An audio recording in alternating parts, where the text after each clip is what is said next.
From the intersection of Highway 63 and Interstate 70, the heartland of Middle America, just a few miles south of the campus of the University of Missouri, home of an ESPN football game this weekend. This is the Living on Sports podcast. I am, of course, Michael Spencer.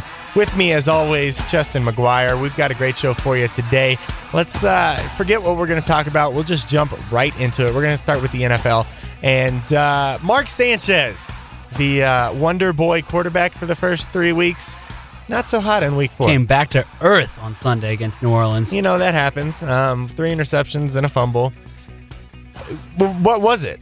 What was it? Was it him? Was it the defense? I think a lot of it was the defense. The Saints have a really good defense this year that not a lot of people are believing. And Greg Williams is a great defensive coordinator. And he's done my gosh. good Greg job Williams there. is terrible. Oh, get out. Just Greg because Jacksonville Williams is fired awful. him. He is good. I think you're going to have a hard time debating with what he's done right now. Okay, Greg Williams is terrible. The Saints are a good team, but they would be a good team with or without Saints were Greg like 28th Williams. in defense last year, and this year they're number 7. And I think you got to attribute a lot of that to him. Sanchez now has 4 touchdowns, 5 interceptions, and has a quarterback rating of 71.2. But here's the deal. Rookie quarterbacks are asked to do one thing and one thing only: don't lose games. And Sanchez lost that game. He had been winning and not losing early on, but yeah, on Sunday he definitely lost. A lot of it was he was telegraphing his passes, and he didn't look very sharp all day. Well, and we're going to have to see how he rebounds, because that's what will really tell us how he's doing.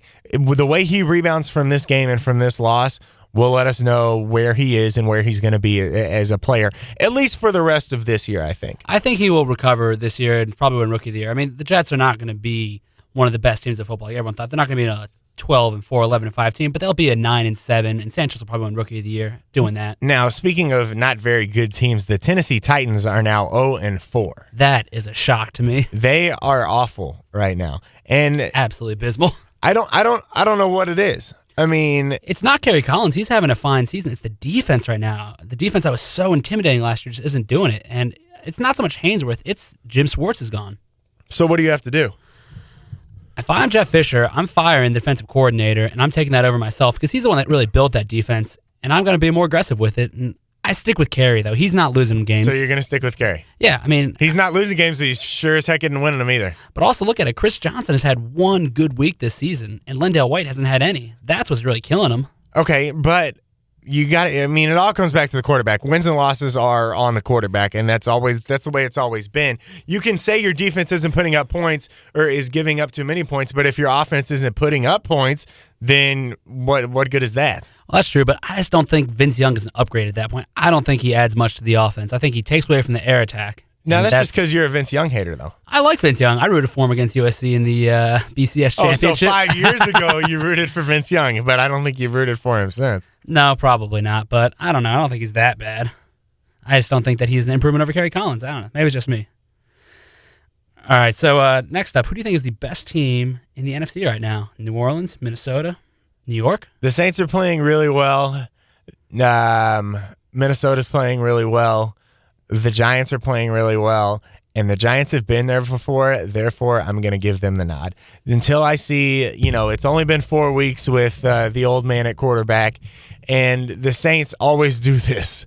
Always, always, always. They always start out well, and then come playoff time, they find a way to choke. So until they can prove to me that that's not going to happen this year, I have to say that the Giants are the best team. And the amazing thing is they're doing it without Plexico Burress. No, I've been very impressed with Mario Manningham, Hakeem Nicks, and Steve Smith being able to take over that void. Hakeem Nicks. He had a heck of a touchdown on Yes, Sunday. he did. Yes, he did. But I think maybe by the end of the year, New Orleans might be the stronger team. Right now, I would say New York would beat them.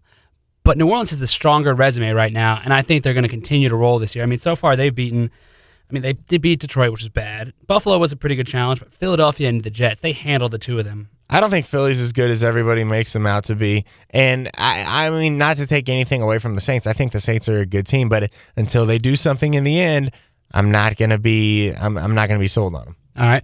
What about in the AFC? There was a power shift. Everyone had been on Baltimore's bandwagon until they went into New England and lost. What do you think there? I'm sticking with the Colts.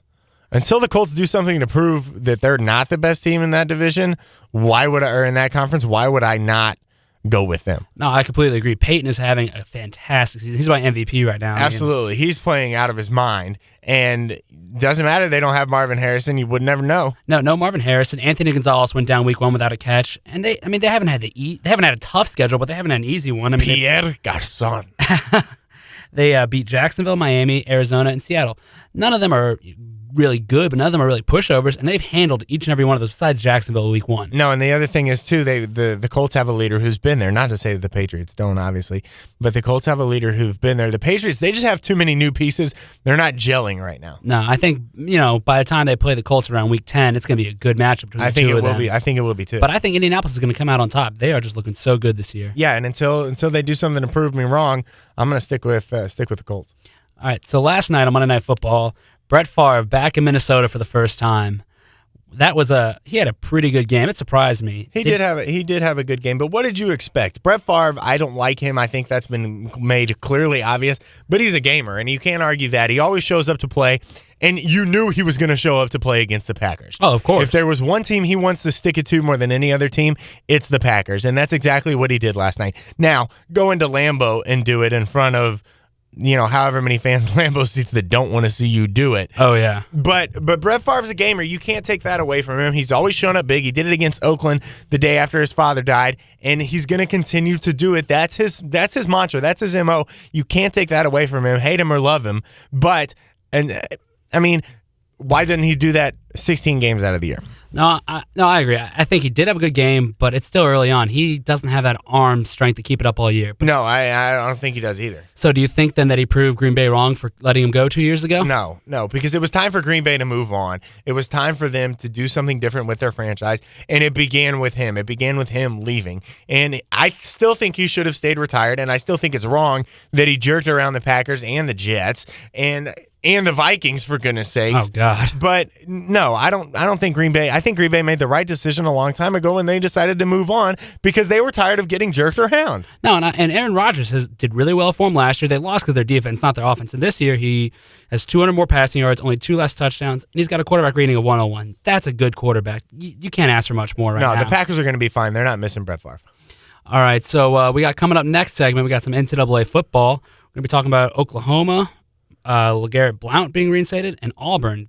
Charles Barkley called them racist in the offseason for hiring Gene Chizik, but right now, maybe he's going to be eating crow. I don't know. What do you think? We'll talk about it coming back.